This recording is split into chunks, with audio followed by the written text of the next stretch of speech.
Hello po mga boss, kumusta po kayo lahat? Magandang araw po sa inyo mga bossing. Ngayon mga bossing, nandito po ako sa sili farm nito mga tropa natin.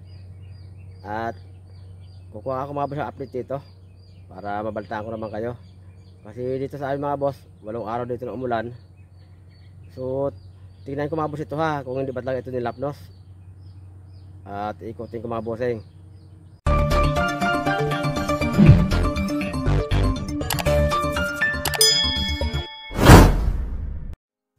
Hello po mga boss, kumusta po kayo lahat dyan? Magandang araw po sa inyo. Sana po maganda rin dyan ang inyong mga pananim na sili para kumita at makabawi tayo pare-pareho. Lalo na ngayon medyo maganda presyo ng sili ngayon. Ito pala mga boss yung yung sili Taiwan na ang variety Red F1. Ito mga boss yung tanim ng mga tropa natin na ginaguide ko. Na-transplant ito noong June 10. So ngayon naman ay September 11 na. Ibig sabihin, ang edad dito ngayon ay 91 days. So yan. Dito mga boss, ang sili ito, naka-4 na harvest na sila rito. Sa edad na 91 days, naka-4 na sila na beses dito na namitas. So sakto mga boss, kasi medyo maganda presyo sili. Nachamba sila kaya halos bawi na ata sila rito ng gastos nito. Bawi na sila.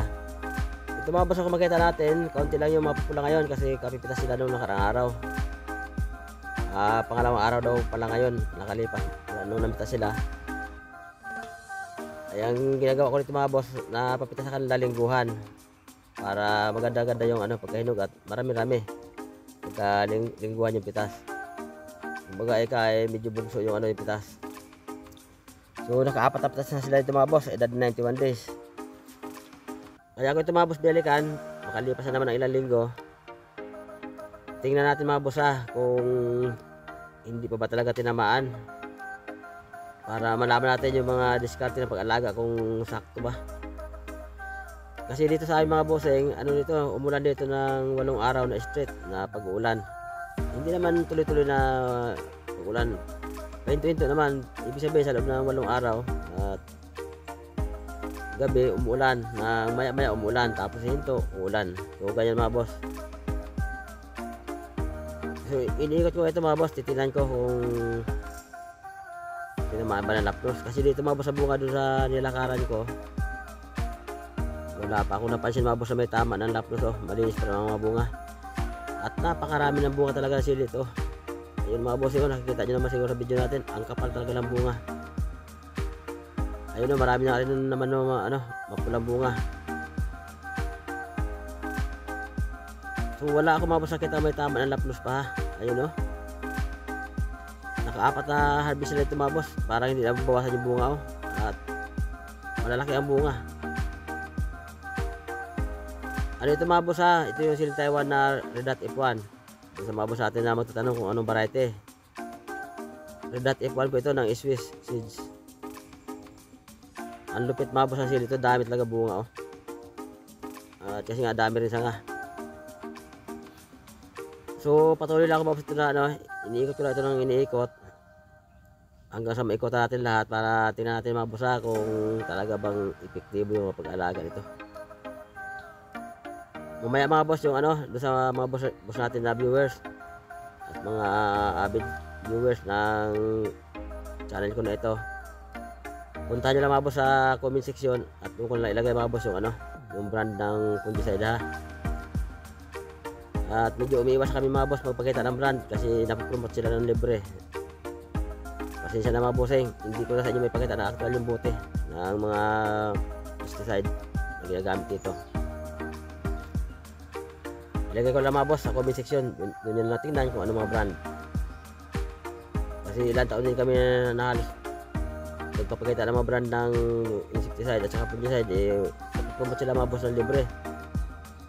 So sana mga boss, maunawaan nyo naman kami. At kung may matanong kayo mga boss, i-comment nyo na sa video. At pagka yung tanong valid na kailangan sagutin, so nire-reply naman yan mga boss. Pagka yung tanong talaga ay mahalaga, agad-agad ni-replyan ko. Pero kung ang tanong naman hindi naman dapat sagutin hindi ko na mga boss talaga ni-replyan pagka hindi naman importante. Pero pagka nakita ko yung mga tanong nyo sa comment section talagang mahalaga na kailangan nyo masagot sa oras na yon, so kaagad-agad naman na nare-replyan. So yan mga boss, sana maliwanag yan sa mga viewers natin. Magtanong tayo mga boss, mag-comment tayo. Diba meron tayo tanong, yung mga tanong na mahalaga na kapulutan nyo ng idea. Halimbawa may ma-replyan ko, yung kapulutan nyo ng idea. Mga kaalaman ba, ika nga. Hindi yung katulad may mga iba tayong viewers nagko-comment ako kung ano kino-comment Yung iba hindi maganda basahin yung comment. So hindi natin yung mabuti replyan pag ganyan. Yung pagkatanong nyo tungkol sa inyong mga tanim, at alam ko naman na mahalaga at kailangan nyo malaman kung anong sagot, yun, agad-agad dyan mga boss may reply. Kasi nga lalo nga ngayon mga boss tag-ulan, alam naman natin lahat ngayon na ang siling ngayon sakitin, kadalasan tatamaan ng punggos, yung iba yung lalapnos nga. So ito mga boss, wala pa ako nadadaanan na bunga na may tama, pero talaga mga bossing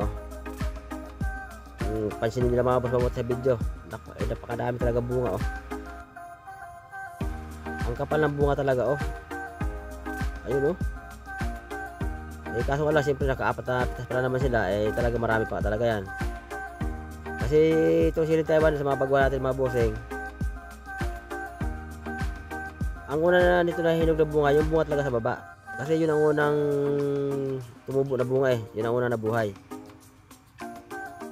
Habang namitas ka sa ilalim ng mga bunga nito na nahinog, yung ibabaw niyan, hindi yan siya kaagad sasabay. Kasi mga huling bunga na yan yung sa ibabaw. So una talaga mapitas dyan yung sa ilalim.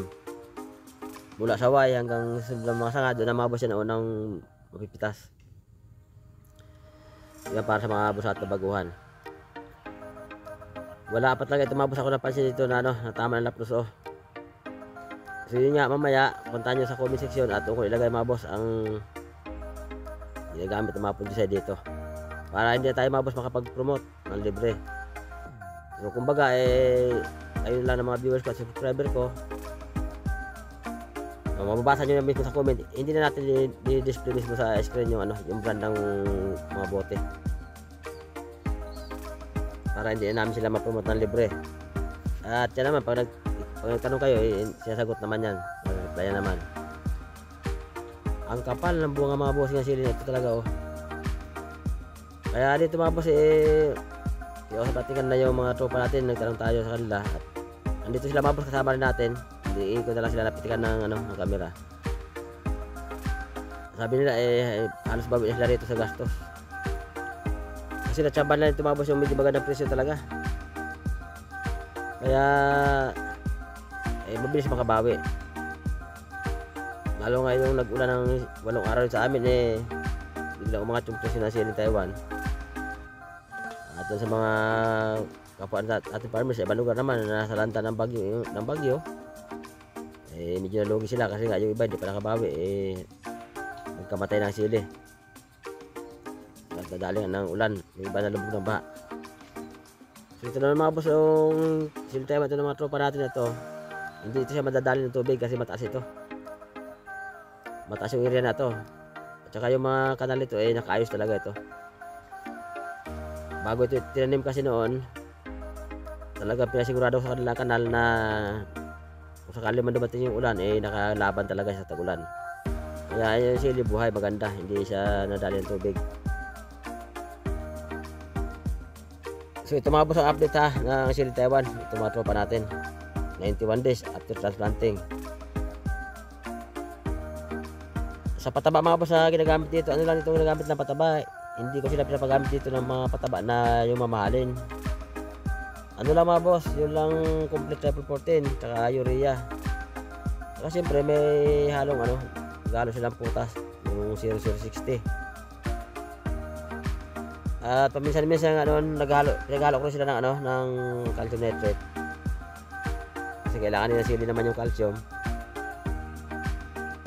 So maganda mga boss yung resulta. Kumbaga yung pataba na in-apply dito, kumabi sa lupa naman, maganda yung resulta ng sili. Ang daming bunga. Yung dahon na tingnan nyo mga boss, oh, buhay na buhay. Hindi siya dahil na ulan, hindi siya naglanta. Walang naglanta. So maganda mga boss yung ano, yung resulta ng pagkaalaga. Kumbaga nasundan nila yung ano, yung pinapagawa natin sa kanila na pag-alaga at pagpataba, nasundan nila. Kaya ayun, ang resulta maganda, maraming bunga at higit sa lahat hindi naglapnos at hindi nagkukulot. Diba? Ganun lang mga boss kasimple alagaan sili. Pero ewan ko lang, siguro sabi ko lang simple na sili kasi nga sanay na kami. Pero sa iba naman natin kapwa na mga baguhan, medyo nahirapan na sila mag-alaga kasi nga naglalapnos daw at nagkukulot. Pero pag na ano nga, pag na kabisado mo na rin sili alagaan, madali lang alagaan to. Pag ano naman sa alagaan, yun nga lang medyo magastos kasi mahal nga yung ano, mga pang-spray. Lalo nga yung fungicide at insecticide, nako, napakamahal na din naman talaga. So maswerte ito sila mga bossing at umabot talaga sila, ano, natapat sila sa magandang presyo. Kaya sa apat na pitas nila talagang bawi sila. Yun lang kinaganda. So ito sa isang araw ito, bali pang 3 days yata lang, 2 days ng harvest sila. Yung mga 4 na araw pa uli mag-harvest naman sila, napakarami na yung pitasin na naman. Yung mga boss, ang daming bunga talaga, tingnan nyo, yung iba mga bunga mga boss na medyo sobrang pagka verde na, yung magulang na talaga, hindi mo na halos mapansin kasi halos kakulay na ng dahon. Yung kasi nakita natin sa video ng mga bunga na verde na medyo maputla pagka verde, mga ano yung mga boss yan, mga huling bunga yan, mga murang-mura yan. Kaya ganyan ang kulay. Hindi talaga yung magulang na malapit na mag-brown, kakulay na siya ng dahon. Kaya halos hindi ko makita sa video kasi nga ang aga-aga pa ngayon. Anong oras pa ngayon? Alas 6 G's. So maaga. Pasikat yung araw. Kaya yun na, mayroong batama doon na sikat ang araw sa ibabaw ng ano, ng kahoy. Lalo ang tumanggahan dito, medyo ano, dilim pa. Puro kahoy naman laki. Ang dahil bunga mga bossing ko, kalalaki na bunga. Yan mga boss, ang ano, sili pagka wasto yung alaga at natapat sa magandang presyo, di kikita, diba? Ika nga tiba-tiba. So maswerte ito sila at umabot sila sa magandang presyo talaga. Ayun mga boss, tingnan nyo, ang dami ng bunga, Tsaka malago ito mga boss, grabe sa ganito. Kaya lang yung iba nilang trellis yung mukhang natangay ng puno, hindi kinaya. Sumama yung lubid, nabanat. Kaya tumagilid yung ibang puno, yung umulat, mahangin. Kaya sabi ko sa kanila, hindi na pwedeng galawin yan kasi yung ugat niyan ay masisira. Maglalantahan naman. So hanggang dito na lang muna tayo mga boss. Abangan lang yung next update at yung pang video yung i-upload ko. Bye bye muna mga bossing. Abangan ang next video. Bye bye.